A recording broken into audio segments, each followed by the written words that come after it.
লোভই মানুহক এবাৰে জ্বলায়, চিন্তাই মানুহক গোটেই জীৱন জ্বলায়। মনে মনে থাকোঁ বুলিয়ে নাভাবিবা যে মই দুৰ্বল। যুক্তি ময়ো দিব জানো, কিন্তু অবুজনক বুজাই কি লাভ। সন্মান তেওঁক কৰক যি আনক সন্মান কৰিব জানে। গুৰুত্ব তেওঁক দিয়ক যি আপোনাক গুৰুত্ব দিয়ে। বিশ্বাস তেওঁক কৰক যে বিশ্বাসৰ মূল্য বুজি পায়। মনৰ মানুহজন ধুনীয়া হ'ব নালাগে, সঁচা হ'ব লাগে। মই সকলো সময়তে নিজক সুখী ৰাখোঁ, কাৰণ মই কাৰো পৰা একো আশা নকৰোঁ।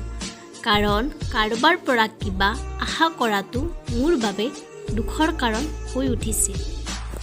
বিশ্বাস সেইজনক কৰক যিয়ে আপোনাক দুখ দি নিজক অপৰাধী অনুভৱ কৰে আৰু ক্ষমা খোজে আপোনাক দিয়া প্ৰতিটো দুখৰ বাবে।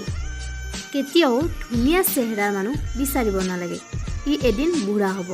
কেতিয়াও ভাল ছালৰ মানুহ বিচাৰিব নালাগে, ই এদিন কোচ খাব। কেতিয়াও নিখুঁত শৰীৰৰ মানুহ বিচাৰিব নালাগে, এইটো এদিন সলনি হ'ব। কেতিয়াও সুন্দৰ চুলিৰ মানুহ বিচাৰিব নালাগে, ই এদিন বগা হৈ যাব, সৰিব। মাত্ৰ এখন ধুনীয়া হৃদয়ৰ মানুহ বিচাৰক, কাৰণ এখন ধুনীয়া হৃদয় সদায় ধুনীয়া হৈ থাকিব। দুখবোৰ যদি কাগজ হ'ল হয় পুৰি ছাই কৰি দিলোঁ হয়, কিন্তু দুখবোৰ হ'ল জুই যিয়ে মোক পুৰি ছাই কৰি দিছে। সুখত নহয়, মই দুখতেই সুখী। সুখ তেওঁকেই দিয়া ভগৱান যাক মই হৃদয়ৰ পৰা ভাল পাওঁ।